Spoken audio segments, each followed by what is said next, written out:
So, quick funny story. How did we meet? You're probably wondering. It was a blind date at a Thai place. We were set up by his wife's mother, if you can believe this. That's a true story.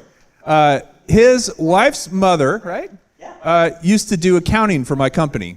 And she found out I like drones. He said, my son-in-law likes drones, and he could really use some good positive influence in his life, so help him out. I said, okay. I said, I'm thinking I'm going to meet this hippie or this, Well, you did. This, yeah. A military hippie, right? Former Air Force pilot and currently chief pilot at Lift Aircraft, 3-time or maybe even 4-time SpinUp speaker, Jace McCown, also known as Did-It. Howdy, y'all. Okay. All right. Well, let's. Thank you. Glad to be speaking again.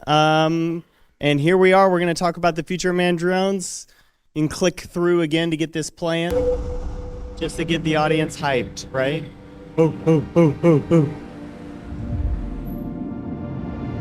That's yours truly strapping in there.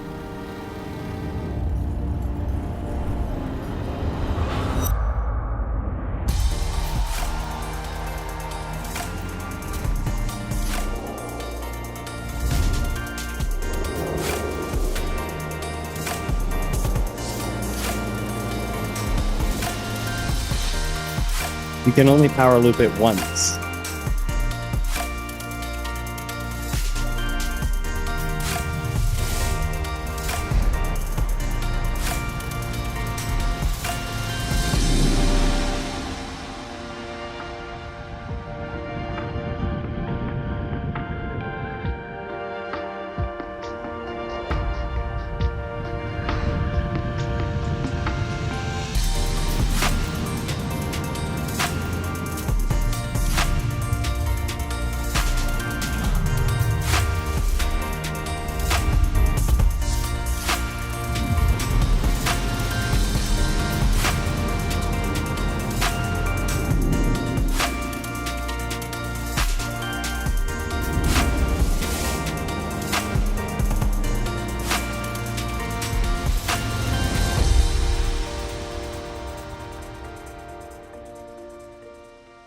All right. If you've flown that aircraft in this room, raise your hand. Oh, it's just us three so far. But we'll get to that. Would you fly it? We'll talk about it, Ken. We'll talk about it. All right. Well, hey, y'all, as introduced, I am Jace McCown. I go by Did-It. That's my Air Force call sign. And I am the chief pilot, director of flight operations, and a whole bunch of other things at Lift Aircraft. We are here in Austin, Texas. And so just a little bit about me. Yeah, so that's what I do at Lift. Previously, the first time I spoke here, I was working with Skyways. This is shortly after I got out of the military. So also a company here in Austin, went from there to Lift coming up on 4 years ago now. So been doing UAS since I got out of the Air Force, where I was flying Huey helicopters as an instructor pilot for about 10 years.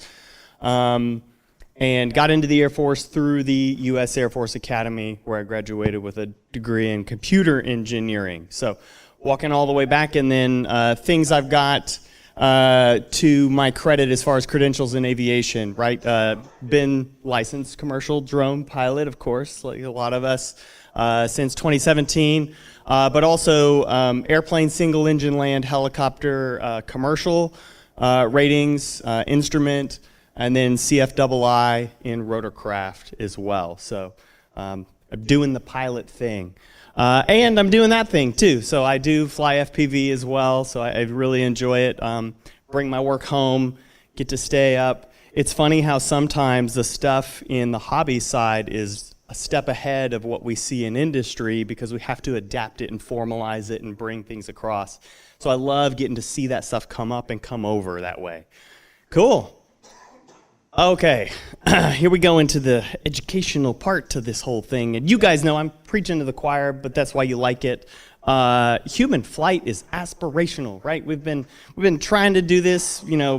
Icarus tried to glue some wings. Actually, it was Daedalus that glued the wings together. But he flew too close to the sun and fell out because melted his wings. And Da Vinci was thinking of cool things to do. The Wright brothers were building kites, and Lilienthal was building gliders, right? This history of trying to get to fly has been here forever. And then we succeeded.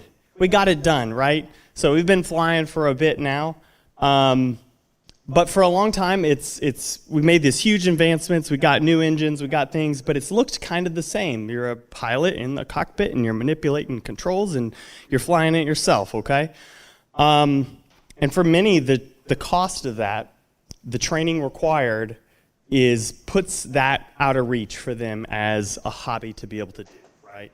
98% of Americans are not pilots, and my guess is that we might have a higher percentage of pilots in the US than other countries. I'm not sure about that. So it is still something that's out of reach for a lot of people.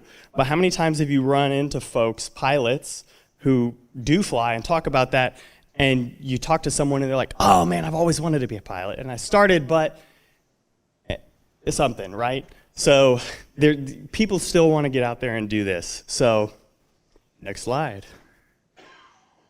So we'll come back to that idea in a second. But obviously you saw the multi-copter that Lift Aircraft has developed, right? And that has come about because of changes in technology since we hit this road. We got to a point where we stopped, and then suddenly drones came in. And so we start with this idea of these very small quadcopters. For lift, this is where we started. Taking that technology, boosting it up into the flight, okay? So this was a product that was done, made by our chief engineer over in Hungary. He started with this. We grabbed him up, said, what could we do to build a human-carrying drone at scale to fit within the ultralight regulations here in the United States? So the very first lift aircraft prototype, can you even do octodecacopter, an 18-rotor aircraft? Can you do that, okay? And this is in 2017. They said, yes, it can be done. Okay, so let's make it. And the reason the DJI is relevant here is you got Colin Gouin down in the lower right here, CEO of DJI in North America, investor in our company, friend, partner to us. And he was one of the first folks to get to fly on the aircraft here. So seeing that progress from folks doing this, commercializing that, and then extending that commercialization into new, bigger, better things. So I know you guys are pretty familiar with this, but the things that enabled this, right? Electric propulsion, distributed electric propulsion, key factor, battery energy density, right? Get to a point where batteries can start to lift themselves, can lift more and more with lithium technologies and things like that, okay? And then flight controls, right? Sensors, hard sensors, they can IMUs and things like that allow us at the processing density that we have to actually control these machines, because as you guys know, you can't fly it without a computer on board, okay? So these are the things that let us make that jump from a traditional fixed-wing aircraft or rotor aircraft where it's all the pilot all the time to something where technology, a computer is in the loop, okay? And that's how we get to this as a vision, as something that's actually out there and doing stuff today, right? So HEXA is a drone for human flight. I know you already figured that out by this time. Okay, so it is a one-of-a-kind, electric, ultralight, purpose-built to deliver an incredible flying experience with ease of use at its absolute core and safety as the skin on that, okay? So the would you ride it question, right, Ken? For us, that's our key thing. We talk about accessibility, right?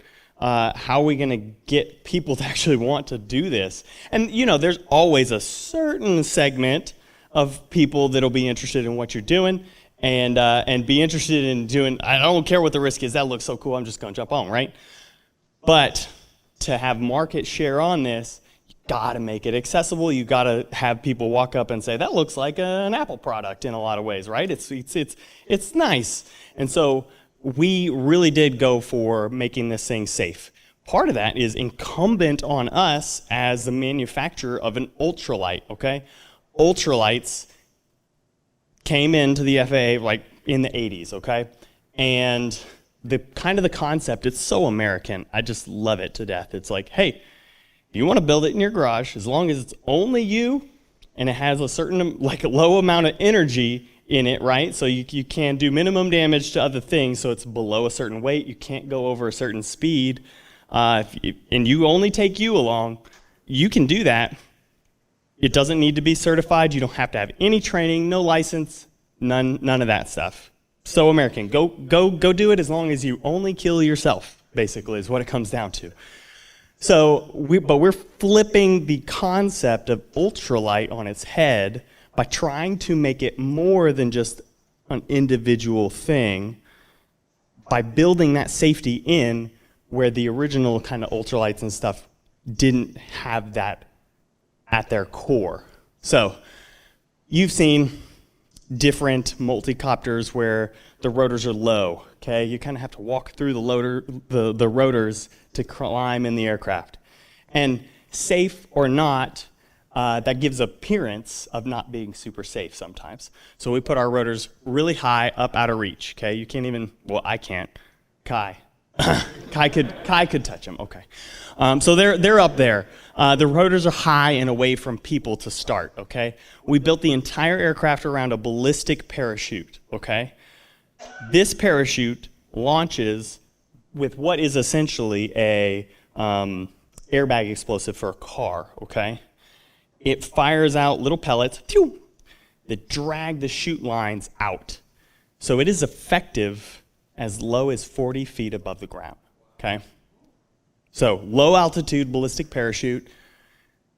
The whole aircraft is designed around the shock load of that chute catching, okay? So that's the design core that when we have our G loading that we have to tolerate, that shock opening is what the whole aircraft is actually designed around, okay?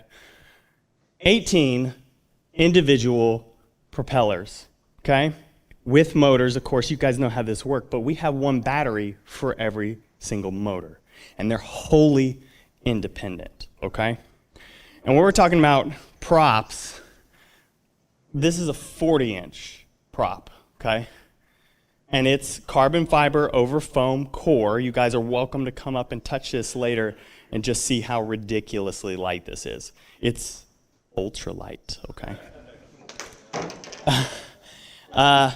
And this is one of our batteries, okay? So you can tell if you're looking at this, you're like, that's a LiPo battery. I know what that is, you know?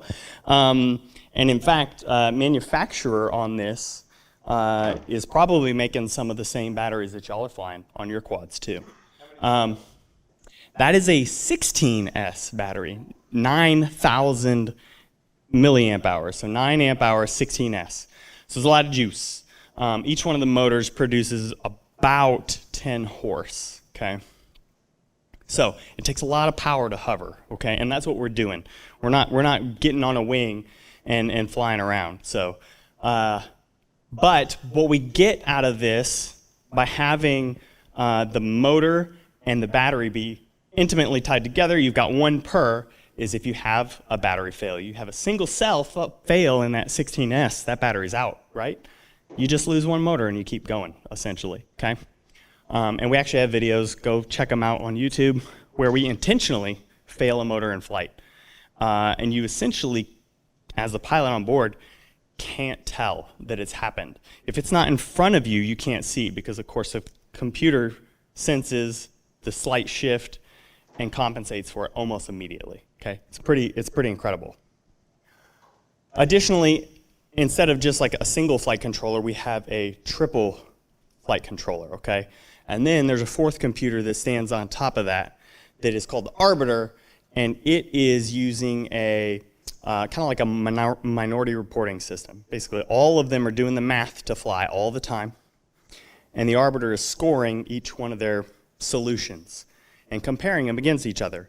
And if someone is going off the rails, one of those flight controllers is getting bad math, it'll throw it out, and it won't let that flight controller fly the aircraft, okay? So, built around safety. We talked about the batteries. We have a radar altimeter that assists in automated takeoffs and landings, okay? Energy absorbing float and landing gear system, right? So in the event that something does go really wrong, you can see this thing is built like a roll cage, okay? The floats also allow us to land and take off from water, okay? Cool. So it is all about safety. Oz? How many motors can go out before it affects the flight? The right answer to all of this is it depends. We do have a standard answer, which is that up as many as 6. The right 6 can go out, and you still have enough thrust to stay aloft, okay? As many as 3 adjacent motors, okay? So it'd take a pretty big bird to knock out multiple rotors on this thing, right? So and then you got the chute after that. So it's incredibly safe. Have you taken off or landed in water? We have not done crewed takeoff and landings from water yet. That's on our flight testing list. So. Done unmanned? Oh yeah, almost no. This is one of the benefits, of course, of being a drone is that you don't have to have a person on board. So we've done the vast majority of our initial testing unmanned. So it allowed us to develop at a much higher pace because we could afford to wreck an aircraft. It's expensive, no doubt, expensive to wreck an aircraft, but you could afford to do that. So putting that at risk was okay, but not putting a person at risk. So we were able to get a lot done early on and take risks that you wouldn't with someone on board because of that.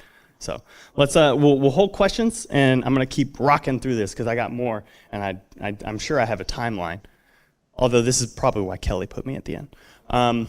Okay, so we also know that drones, and Cornell was talking about this, aiming towards simplifying some of it. You guys have flown DJI. You take your hands off the sticks, and you can turn around and have a conversation, come back, and the drone's still going to be there, okay? So it is radically simple to fly in some of those ways and more. So I will actually leave it to Sergey from Supercar Blondie, who came out in April and got to fly with us even before you, I think, and leave it to him because he had a pretty good explanation. So click through, if you will, and you might have to click again to start it. Okay. So you guys kind of already know the fundamentals of drone stuff, but for someone who doesn't know like how it comes down to, we basically just took 2 sticks and put them over on that one control, and everything is center sprung, kind of like a DJI one, right? So you can just take your hands off and it'll hover there. You can wave. There's a button to take off, button to land. And it makes it super simple. You saw a little bit of a capture image from inside our simulator too. So our training process, you come to us, we give you some safety briefing, we warn you about all the risks you're taking and the liabilities that you're taking on, because one of the cool things about ultralight, again, it's not certified, and you can take this risk if you want to, but it's on you. When you fly this, no joke, Kelly can attest, you're flying it. I'm not doing anything. I'm just on the ground advising you, and you are the pilot in command of the aircraft, okay? So we have to make sure you understand you're flying, not me. You're taking the risk, okay? So there's that. Then we get you in a VR simulator in that upper left corner there. You can see that. We put the Oculus Quest on you. You sit in there, and we do the flight that you're about to go to the real aircraft do, okay? So we walk you through that exact same flight. Then we take you outside, load you up, okay? So a little bit of a simulator down here in the lower left. And then for emergencies, we do have the ability to take over from the ground, right? So we are instructing you from the ground. I'm instructing you from the ground. It's full duplex comms, so it could just like being on a cell phone call. You can talk to me, I can talk to you, just like I'm sitting beside you in a traditional aircraft giving instruction, okay? And then, just like a traditional aircraft, if something goes really wrong, I can take it and get the aircraft on the ground. And that's just an additional layer of safety that we add into this whole thing. So we talked a little bit about where we started, okay? Way over there on the left side of the screen, okay? March our way along. Okay, we've been doing, you can see on the bottom, testing. That's all my job, okay? Testing. To get to this point where we stand over on the right side of the screen, where folks like Sergey, okay, Chris and Kelly come to us as a part of our beta flight testing, okay? So we're at the point where we've got the aircraft flying, very comfortable with how it's acting in this envelope of its total subset of what it can do. Here's what it can do, here's what we're letting it do right now, okay? And in this, we're very, very comfortable. So we have people coming out. We've got 60 folks that have flown now, okay? Mostly folks who have invested early with the company have come out to give us feedback on our training, the systems, everything, so that we can ramp up and start to offer to the public. So you see 2024 here, and commercial launch is in advance of that. So we're right around the corner. So this is about to go live to the public, and that's what I'm super excited about. Next slide.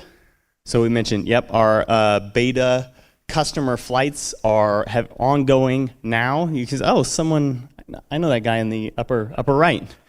Yeah. So, and Kelly was actually one of our very first, because he was doing it while we were out at JG Pickle doing this, like Sergey too, those very first ones. And now we're actually at a new facility out in Florence, Texas.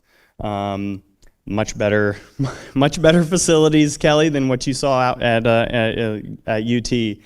And we've put, like I said, almost 60 people through the program. So we're about ready to go. And this has started to get some attention, okay? So we've done lots of demos. Some of these you've probably seen. Some of these are very early days, like Jeff Bezos sitting in it. That was back in, I think, 2018. Just this year, we took 2 aircraft to Japan and did a bunch of demo flights in Japan, which is kind of unreal. They don't have an ultralight regulation, so they gave us special exception to do these demonstrations, okay? That was an amazing trip. I've been to Korea, flew in Darrell K. Royal Stadium here in Austin, the UT's football stadium. We did that a while ago. I say a while ago, that was a few years ago.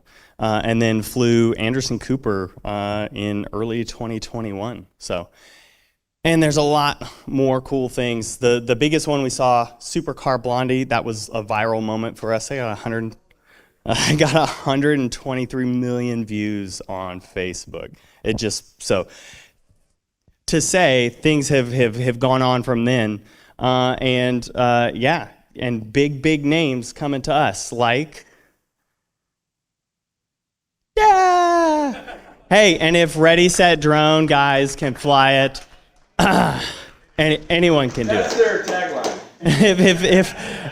If they can do it, anyone can do it. All right, so we got one last video here, and then we'll come back to questions in just a minute. It picked that thumbnail too. It's just perfect.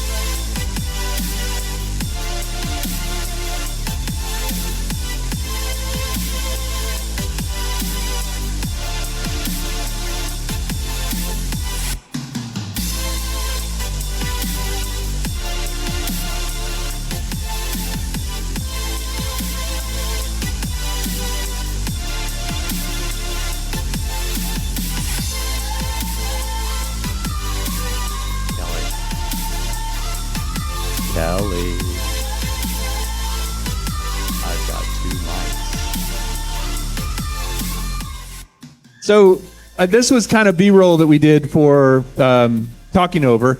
And I got to say, first of all, I felt very honored by Jace inviting me to come out and try this. Chris and I both got a chance to do it, and it was just a thrill. I've been up in small aircraft before. My dad was a small aircraft pilot. I've been in an ultralight Here's the before. GoPro. You haven't seen this view Oh, yet. no, I haven't seen Yeah. that view. No. Wow. I thought it surprised Don't pick your you. nose. Don't pick your nose. Don't pick your nose. Okay. I cut that out. Woo. You cut that out, right? Yeah. Yeah, I mean, it really, you're really flying it, and you get up there, and I just think it's one of those things that until you're doing it, you almost don't realize you're doing it. And then when it was done, I was like, did I just do that? You know, kind of a surreal experience. They did a good job with the training. They had a beautiful day with wildflowers. You know, you picked the right time. Yeah. And really, I think the thing that would be cool with this would be to learn the basics and then actually be able to fly this thing in a way that you could do some figure eights. You could do some different, like, point A to point B kind of stuff. And that's what you guys are planning, right? It's one of these things where try it once. It's a thrill. You know, it's like maybe parachuting tandem. It's a thrill, but then there's a lot more you can learn and a lot better you can get at it. Yeah, and you think about it, like, who is going to do this and how often are they going to come back once we've got locations open? You know, you think it's probably 90% of people will do it once. Yeah. So right now, that's where we're focusing, is on getting that first 90% taken care of. And we've actually had some folks come back from our investor list, and they were just so stoked. They came again, and we did do some second flights with them, and we generated a program for them. So, and I'll say, you guys did it super early, and you were already familiar with us, so it was a little more intimate than like our investors coming in who don't know us at all, right? Yeah. So the program that you saw has evolved quite a bit since then, which was the whole purpose of this beta testing, right? To get better, was to and improve. figure out what do we. Okay, we know how to do this, but how do we, succinctly communicate this to people who may literally have no idea what they're doing? Like when they say 3-axis and don't know the word yaw. So my best example of this actually so far is we had an investor, brave man, who invested in the company and didn't tell his wife, and brought her along for this flight, and it's a secret. She shows up. She has no idea what a drone really even is. She sees the vehicle and she's like, I didn't know this could exist, right? It's like outside, and this is so cool to us because we're so embedded in it that you understand when you look at it. You're like, oh, I see what's going on. And just a completely different perspective to come in like that and not know.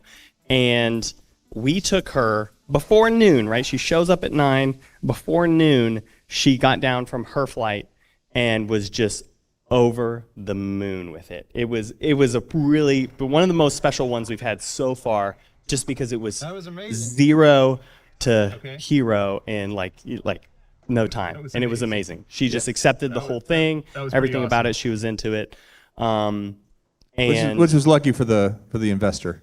yes, yeah, he did. I would he never did do something good. like that. That was high risk. Actually, I don't think Jody knew that I did that until after I did it. Did you?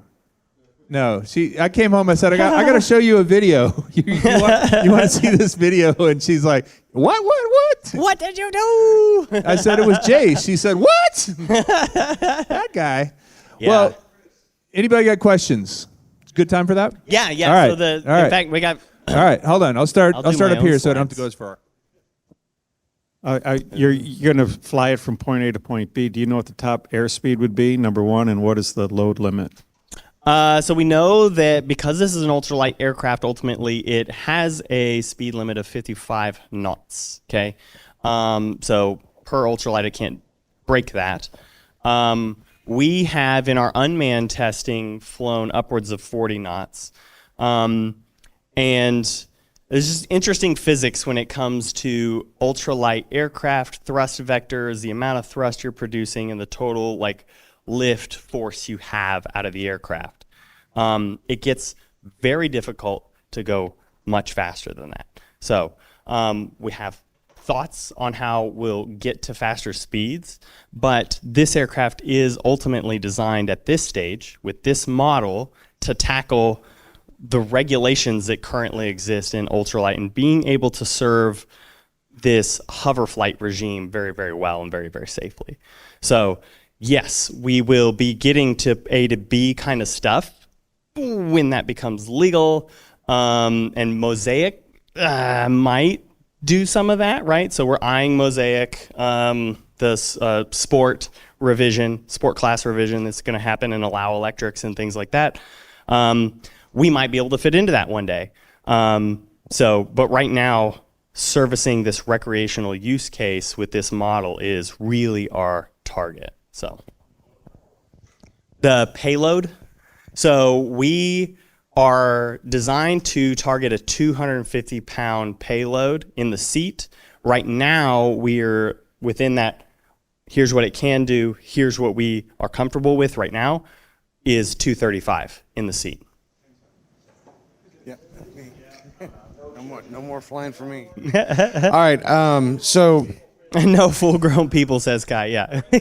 All right. So, unfortunately, I have a lot of experience doing news stories on these particular types of machines, and I even had to get my cheat sheet out because you have a lot of competition in this environment. You have DCL, which is doing the drone league racing.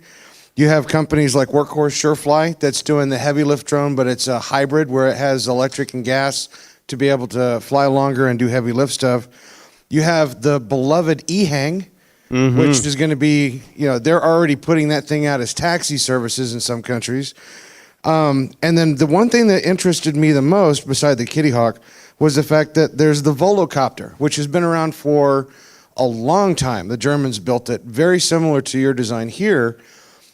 All of these are purpose-built craft. The Volocopter is going to be used as an airport taxi to take people in and out of the airport, which is the reason why it got a lot of its certifications, others heavy lift, etc. You're saying that this is entertainment? This is like, hobbycraft that somebody would just buy, like, if I go and get... No, you can't buy one.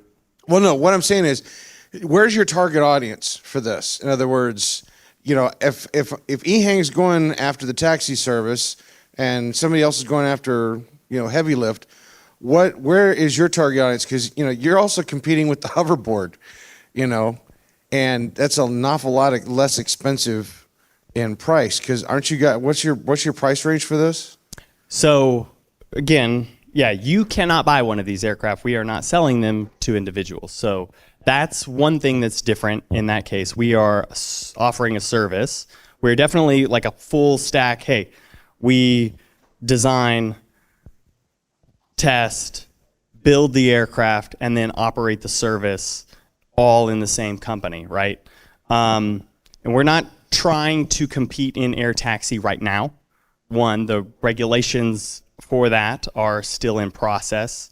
And what we do have and what we know is surefire right now is ultralight allows us to do this recreational service, right?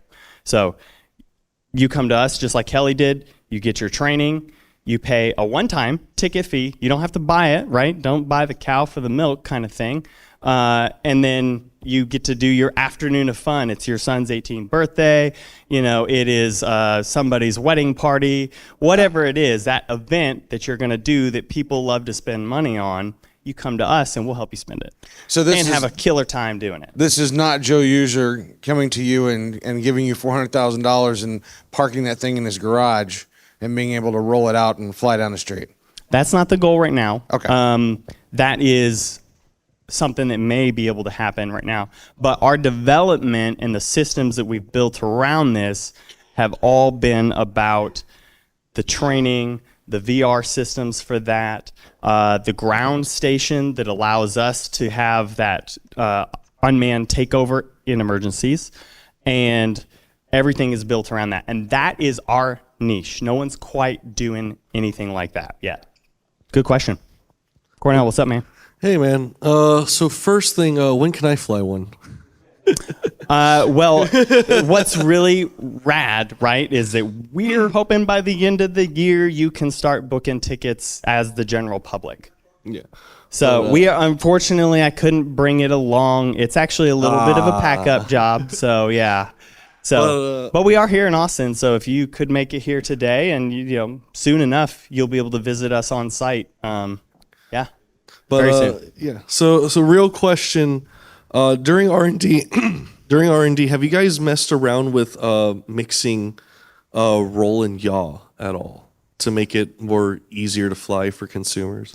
So yes, and right now, part of it is that we've got this 1 or 2 sequences of flight, and it is introducing them to the controls, right? Hey, for someone who doesn't familiar with this, operating in 3 dimensions is already weird and one step too far, right? So introducing to individually controlling each of these axes is a step, right? For us, what we found too is that once you start to go higher speed, that automatically coordinating becomes much more important. But then when you're flying slow, like we're doing right now in these beginner flights, you're very close to us so that you have line of sight. You can see us the whole time. That makes you feel more comfortable that, like, I'm right there. Like, I'm not going to catch you, but, like, it still makes you feel more comfortable to see me on the ground, okay? So within this small confines, at the speeds that these are going right now, you're much more like a helicopter in hover. And so the ability to independently control all these axes, including yaw being independent, is something. We have a scheme for higher speed transition wherein you go from having full independent yaw to a limited controlled yaw that's based on your actual heading of your actual vector. Okay, so yes, as we go to higher speeds, there's a transition where you lose full yaw. Yes. Anyone else got a question? All right, I'll come over here first. So at the top speed, what's the angle of attack, and is the pilot at that angle or just the props? Well, so the whole aircraft, like on FPV quad, it's all one thing. There's no tilting mechanism in it. So yeah, the seat is at the angle, okay?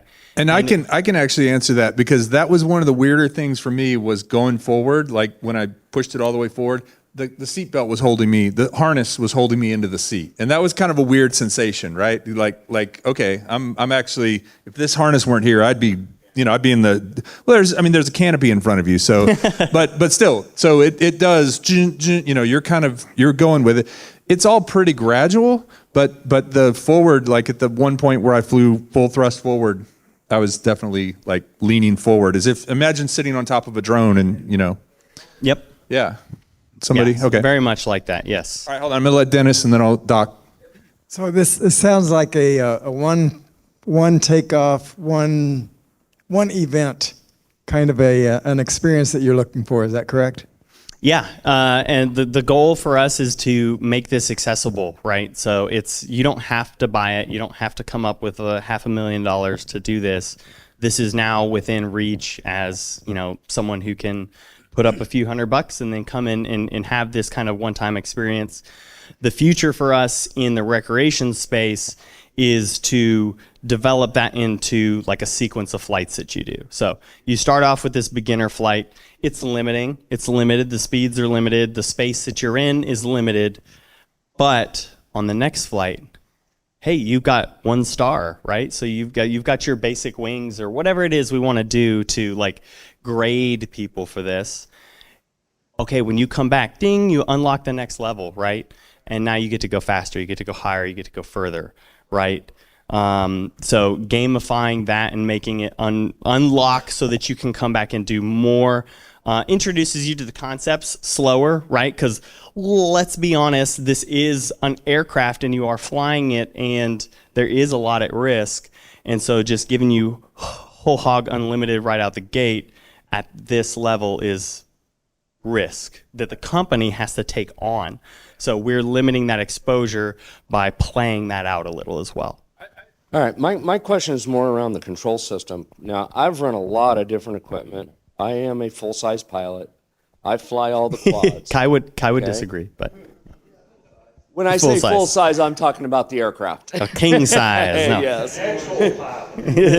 Yes. Yes, I know. My question about it is, you've got the flight controls on this version basically set up for a non-aviation related person. Mm-hmm. Do you have any plans for making one that is comparable to what we are used to with the 2 sticks? So Because if you that would- want that would give us the- 2-stick control, I think that'd be lost on most people at the level of performance that you're really going to squeeze out of this. Let's be totally honest about the size of the thing that we're talking about here, right? Well, I don't know about that So, because it's a matter of finesse and control resolution. When you want to subtly turn it, we can do that with our quads very easily with 2 sticks. Trying to do it with a single stick, DJI's already proven that can get interesting. Trying to make 4 dimensions, or not so much 4 dimensions, but working in a 3-dimensional space with a single hand grip is very difficult. And even in the construction industry, they have equipment that has 10 controls, and they tried to put them on 2 joysticks. And it got so complicated, they narrowed the base of operators that could run it down to next to nothing. yeah. So that's why I was curious as to if you have plans to do an actual 2-stick operation, which is more conventional, if you will, to aviation people. No, no plans for that. I think within the confines of what we intend to do with this, where we're taking this model that, in my experience, having flown it as much as I have, both 2 sticks, okay, and on board with the single stick, because that's how when we do fly a traditional RC controller on the ground right now, is that I don't think that is going to be a limiting factor with this aircraft, its response times and things like that. So it's a good question, and I'll keep it in mind as we go forward too. But I think there's a lot of fidelity to be had in this as it is right now. It's a cool thought, though. All right, one more. One more. Well, I have 2 questions. Oh no, you're gonna. Okay. First one's quick, and I may have missed it. What's the flight time? One flight. How long will it last on a battery charge? The right answer to any of these specification questions is it depends. But Average. it depends on the size of the payload. You know what that means.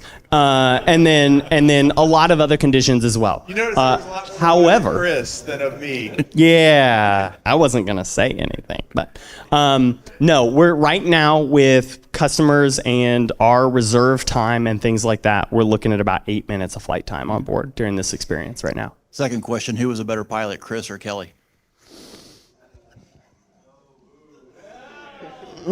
They both had their strengths. That's apparent. That's apparent. Yeah. That's right. That's right. I was pushing the weight limit, but it's all good, man. You cut weight. I told you like in like 2 weeks in advance, and you're like, I'm right on the edge, and you're just like, okay, Yeah. get there. Big guys got to fly, right? Hey, let's give one more round of applause to Jace. Thank you. This guy's busy. He took his time out.